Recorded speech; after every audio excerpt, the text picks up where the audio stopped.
Rise and shine mga ka-RSP, ito na po ang gabay, patnubay, panala at prediksyon ni Master Hans Kua ngayong araw ng Miyerkules, April 30, 2025.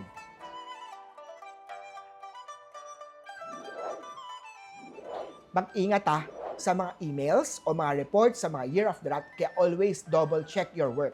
Purple at 5. Sa mga oksama, iwasan ang masyado matamis na pagkain para sa dental health. Yellow at 3.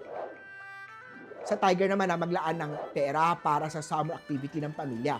Red at 9. Eto naman sa Year of the Rabbit.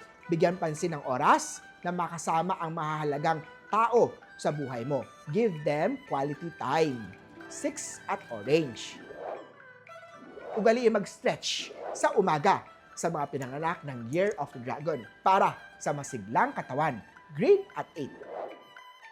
Sa Mastic naman tayo, pag-isipan mabuti ang mga alok na investment bago tanggapin ito. Pink at 7. Maging alerto sa love scam online sa mga Year of the Horse. Don't give out personal information agad-agad. Purple at 4. Sa mga goat naman tayo, maghanda ng mga bagong project para maipakita ang iyong kakayahan. Yellow at 2.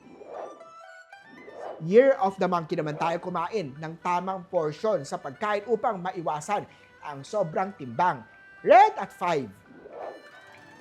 Sa Rooster naman tayo, mag-focus sa mga opportunity na magpapalago sa career path. Green at 9. Maglaan ng time para mag-reflect sa mga Year of the Dog. Alamin ang tunay mong nararamdaman before you jump into another relationship. Pink at 6. Sa Year of the Pig naman, iwasan magbigay ng pera sa mga hindi dapat pagkatiwalaang mga tao. Peach at 3. Muli po, ito po yung mga gabay, patnubay, panala at prediksyon lamang ni Master Hans Kua. Nasa iyong mga kamay na lalay ang inyong tagumpay.